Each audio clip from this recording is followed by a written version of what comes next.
ANM ನ್ಯೂಸ್ಗೆ ಸ್ವಾಗತ. ಪ್ರಗತಿ ಸಂಯುಕ್ತ ಪ್ರೌಢಶಾಲೆಯಲ್ಲಿ ದಾಖಲಾತಿ ಪ್ರಾರಂಭ.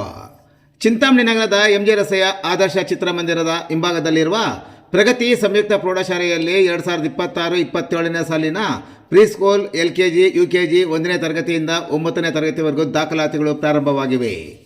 ನಮ್ಮಲ್ಲಿ ಯೋಗ, ಕರಾಟೆ, ಡ್ಯಾನ್ಸ್, ಕ್ರೀಡೆ ಮುಂತಾದ ಪಠ್ಯೇತರ ಮತ್ತು ಸಹ ಪಠ್ಯೇತರ ಚಟುವಟಿಕೆಗಳ ತರಬೇತಿಯನ್ನು ನೀಡಲಾಗುತ್ತದೆ.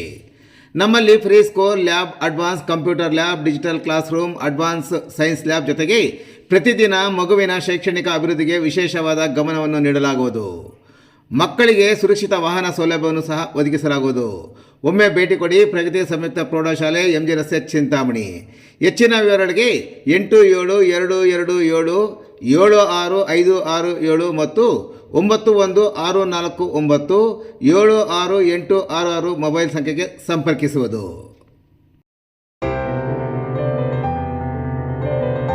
ಈಗ ನಾವು ಇಲ್ಲಿ ಕೆಲವು ರಸ್ತೆಗಳು ಬಹಳ ಹದಗೆಟ್ಟಿರ್ತಕ್ಕಂಥದ್ದನ್ನ ನಾವು ಇತ್ತೀಚೆಗೆ ಮಾಡಿಸಿದ್ದೀವಿ. ಆದರೆ ಇನ್ನ ದೊಡ್ಡ ಮಟ್ಟದಲ್ಲಿ ಇನ್ನ ಕೆಲವು ರಸ್ತೆಗಳ ಕಾಮಗಾರಿ ಆಗಬೇಕಿತ್ತು. ಈಗ ಪ್ರಾರಂಭದಲ್ಲಿ ನಾವು ಇದೇ ಹಿಂದೆ ಹಳೆ ಪಂಚಾಯಿತಿ ಲೆಕ್ಕ ನೋಡಿದಾಗ ಈಗ ಗುಟ್ಟಳ್ಳಿಯಿಂದ ಬರ್ತಕ್ಕಂಥ ರಸ್ತೆ ಅದು ಕಾಮಗಾರಿಯಲ್ಲಿ ಅರ್ಧ ನಿಂತೋಗಿತ್ತು. ಅದನ್ನ ನಾವು ಪೂರ್ಣ ಮಾಡಿದ್ವಿ. ಇಲ್ಲಿ ಈ ಕಡೆ ತಳಗವಾರ ಹೊಸಳ್ಳಿಯಿಂದ ಸುಬ್ರಾಯಪೇಟೆ ಹೋಗುವಂತ ಅದೊಂದು ಪೀಸ್ ಒಂದು ಪೆಂಡಿಂಗ್ ಇತ್ತು, ಅದನ್ನ ಮಾಡಿಸಿದ್ವಿ. ಇದಾದ ನಂತರ ಇದೇ ಕೈವಾರ ಹೋಬಳಿಯಲ್ಲಿ ಈಗ ನಮ್ಮ ನಾಯಿನಹಳ್ಳಿಯಿಂದ ಹಿಡಿದು ಚಿಕ್ಕಡ್ಗನಹಳ್ಳಿ ಮುಖಾಂತರ ಸುಮಾರು ಬಹಳ ವರ್ಷಗಳಿಂದ ಅದು 15-20 ವರ್ಷಗಳಿಂದ ಅದು ಸಮಸ್ಯೆ ಆಗ್ಬಿಟ್ಟಿತ್ತು. ಅದನ್ನ ಮಾಡಿಸೋದ್ರ ಜೊತೆಗೆ ನೆಲ್ಲಿಕಲ್ಲು ಅದನ್ನ ಸಂಪರ್ಕ ಮಾಡುವಂತ ರಸ್ತೆಯನ್ನ ಮಾಡಿಸಿದ್ವಿ. ಈಗ ಆಯ್ದ ಭಾಗದಲ್ಲಿ ಮಡಬಳ್ಳಿಯಿಂದ ಮುತ್ತಿನಹಳ್ಳಿಗೆ ರಸ್ತೆ ಅದು ಮಾಡಿಸಿದ್ವಿ ಸ್ವಲ್ಪ. ಈಗ ನಮಗೆ ಹೊಸಳ್ಳಿಯಿಂದ ಹಿಡಿದು ಅಟ್ಟೂರಿಗೆ ಹೋಗುವಂತ ರಸ್ತೆ ಮಾಡುವಂತದ್ದಿದೆ. ಅದನ್ನ ನಾವು ಪ್ರಗತಿ ಪಥ ಯೋಜನೆಯಲ್ಲಿ ಹೋದ ವರ್ಷನೇ ಸೇರಿಸಿದ್ವಿ. ಅದು ಏಷ್ಯನ್ ಡೆವಲಪ್ಮೆಂಟ್ ಬ್ಯಾಂಕ್ ಲೋನ್ ಮುಖಾಂತರ ಸುಮಾರು 7,000 ಕೋಟಿ ಸರ್ಕಾರ ತಗೊಂಡು ಮಾಡುವಂಥದ್ದು. ಆ ಏಷ್ಯನ್ ಡೆವಲಪ್ಮೆಂಟ್ ಬ್ಯಾಂಕ್ ನ ಪ್ರಕ್ರಿಯೆಗಳು ಬಹಳಷ್ಟು ಇದೆ. ಸುಮಾರು 3-4 ಸತಿ ಬಂದು ಅದನ್ನ ವೀಕ್ಷಣೆ ಮಾಡುವಂತ ಕೆಲಸ ಆಗಿದೆ. ಇದು ಬಿಟ್ಟು ಅದು ಈಗ ಕೆಲವೇ ದಿನದಲ್ಲಿ ಟೆಂಡರ್ ಆಗುತ್ತೆ ಅಂತ ಹೇಳ್ತಾ ಇದ್ದಾರೆ. ಇದಾದ್ಮೇಲೆ ನಮಗೆ ನಾನು ಈ ಒಂದು ಉಳುಗುನಹಳ್ಳಿ ರಸ್ತೆಯನ್ನ ಮುಖ್ಯಮಂತ್ರಿಗಳ ಇದು ZP ಇದರಲ್ಲಿ ಕೃಷ್ಣಾಪುರಕ್ಕೆ ರಸ್ತೆ ಮಾಡಿಸಿದ್ವಿ.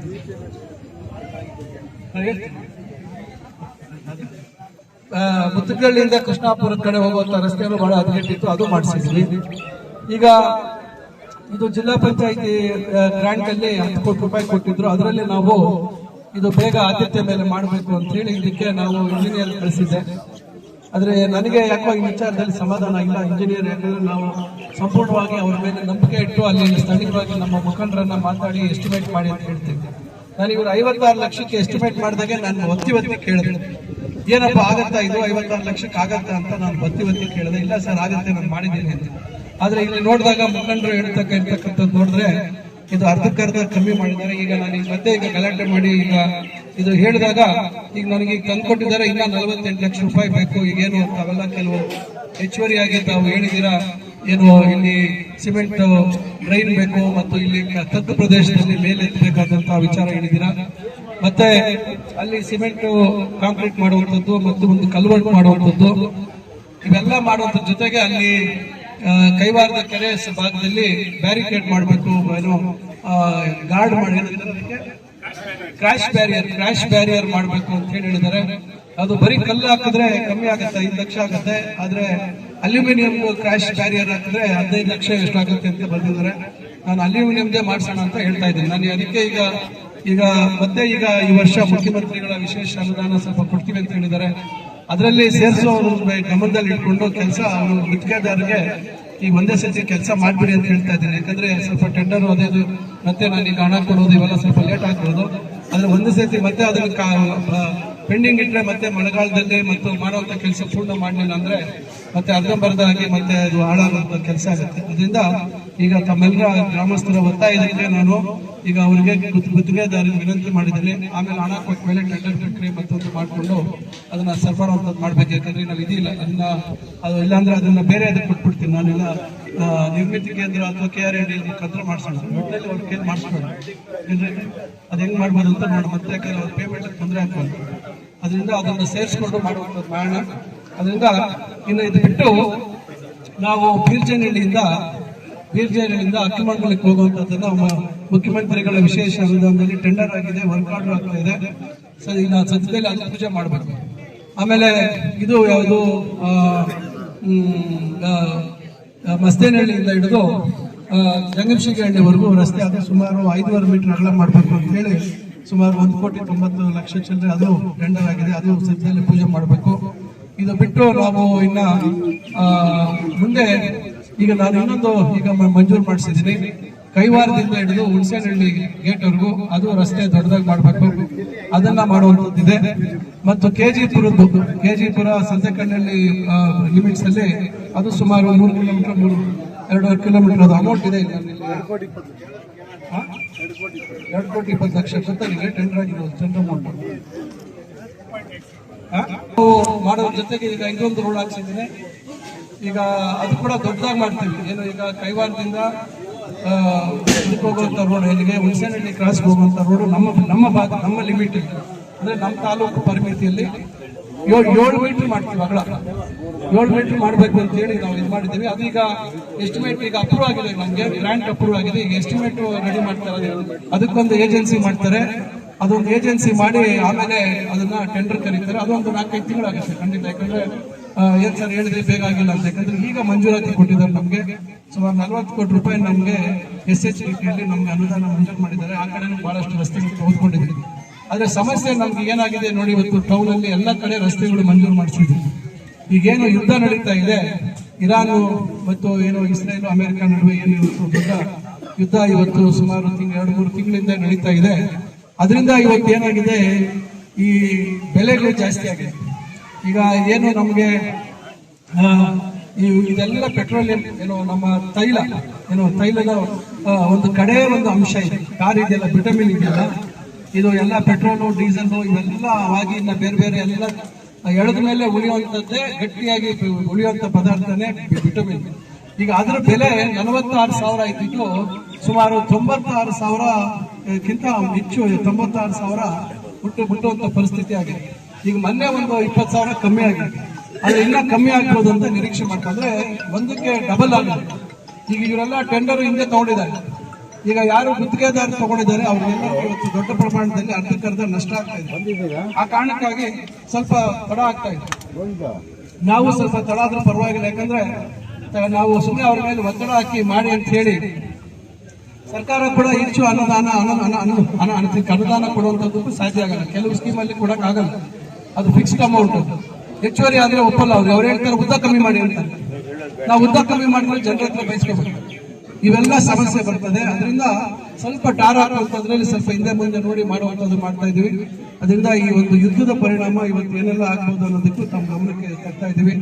ಅದರಿಂದ ಇವೆಲ್ಲ ಪ್ರಯತ್ನಗಳು ನಾವು ಮಾಡ್ತಾ ಇದೀವಿ. ಮತ್ತು ಈಗಾಗಲೇ ಈಗ ಒಂದು ಪಟ್ಟಣ ಪಂಚಾಯಿತಿಯಾಗಿ ಘೋಷಣೆ ಆಗಿದೆ. ಈಗ ಅದು ಹೆಸರು ಕೂಡ ಹತ್ರ ಐತಿ ನನಗೆ, ಕೈವಾರ ಪಟ್ಟಣ ಪಂಚಾಯತ್ ಇದನ್ನ ಕೈವಾರ ಮಸ್ತೇನಹಳ್ಳಿ ಅಂತ ಹೇಳಿದೆ. ನಾವು ಅದನ್ನು ಕೂಡ ನಾನು ನಮ್ಮ ರಹೀಂ ಖಾನ್ ಅವರ ಮಂತ್ರಿಗಳಿಗೆ ಪತ್ರ ಕೊಟ್ಟಿದ್ದೇನೆ.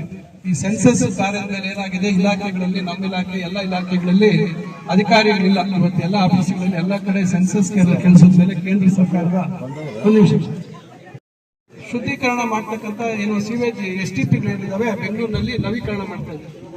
ಈಗ 12 ಜನ ಇಲ್ಲಿ ನಮ್ಮ ರೈತ ಸಂಘದವರು ಇವರೆಲ್ಲ 3ನೇ ಹಂತದ ಶುದ್ಧೀಕರಣ ಆಗ್ಬೇಕು, ಅದು ಇದು ಅಂತ ಒಂದು ರೀತಿ ಚರ್ಚೆಗಳಾಗ್ತಾ ಇದೆ.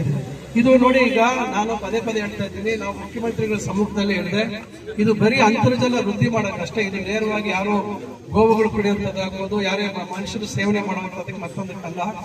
ಭೂಮಿಯಲ್ಲಿ ಹಿಂಗಬೇಕು.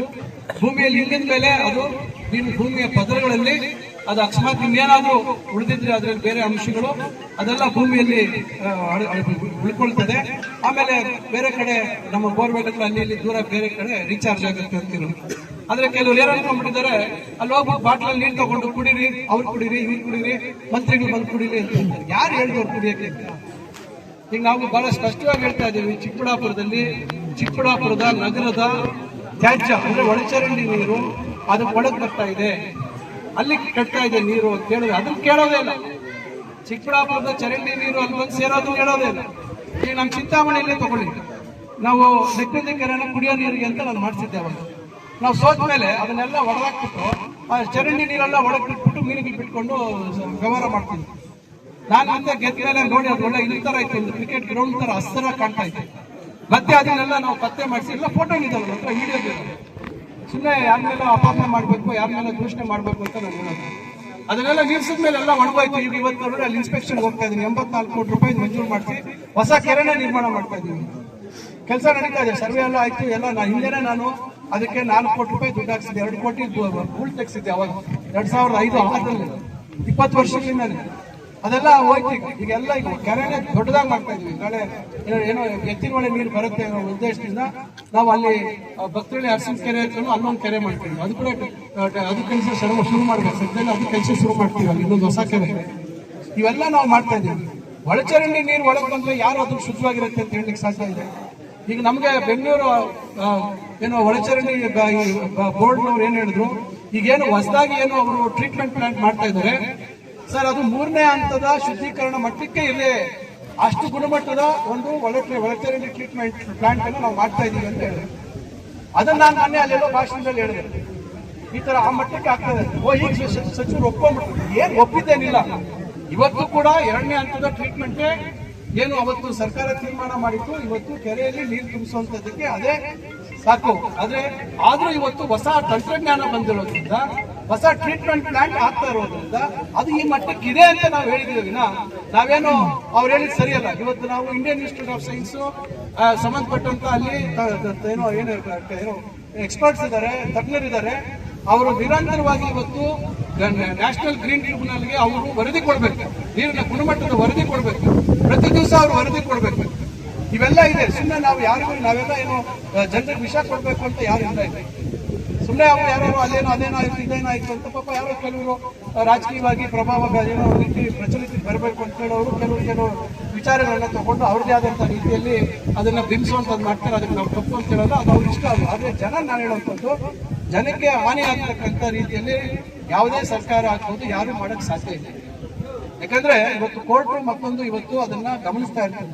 ಇವತ್ತು ಬಹಳಷ್ಟು ಜನ ಕೋರ್ಟ್ ಮುಂದೆ ಹೋಗಿರುವಂತದ್ದು ಇದೆ. ಕೋರ್ಟ್ ಅದಕ್ಕೆ ಎಲ್ಲ ಮಾಹಿತಿಯನ್ನು ತೆಗೆದುಕೊಂಡು ಅದ್ರ ಬಗ್ಗೆ ಸ್ಪಷ್ಟವಾಗಿ ಆದೇಶಗಳು ಮಾಡಿರುವಂತದ್ದು. ಅದರಿಂದ ಸುಮ್ಮನೆ ಏನೋ ನಮಗೆ ಅವಕಾಶ ಇದೆ ಮಾತಾಡೋಕ್ಕೆ ಅಂತ ಹೇಳಿ ಮಾತಾಡ್ಕೊಂಡು ಹೋಗುವಂತವ್ರಿಗೆಲ್ಲ ನಾವು ಉತ್ತರ ಕೊಡೋಕ್ಕಾಗಲ್ಲ. ಅದರಿಂದ ಇವತ್ತು ಇಷ್ಟೆಲ್ಲ ನಾವು ಈ ನಮ್ಮ ಭೂಮಿಯ ನಮ್ಮ ಅಂತರ್ಜಲ ವೃದ್ಧಿ ಆಗಬೇಕು. ರೈತರಿಗೆ ಎಲ್ಲೆಲ್ಲಿ ಸಾಧ್ಯ ಆಗುತ್ತೆ ಅಲ್ಲಿ ನಮ್ಮ ಬೋರ್ವೆಲ್ ಮೇಲೆ ಇರ್ತಕ್ಕಂಥ ನೀರಿನ ಅಂಶ ಮೇಲ್ ಬರಬೇಕು. ನಾವು ಕೃಷಿ ಚಟುವಟಿಕೆಯಲ್ಲೂ ನಮಗೆ ಲಾಭದಾಯಕ ಆಗಬೇಕು.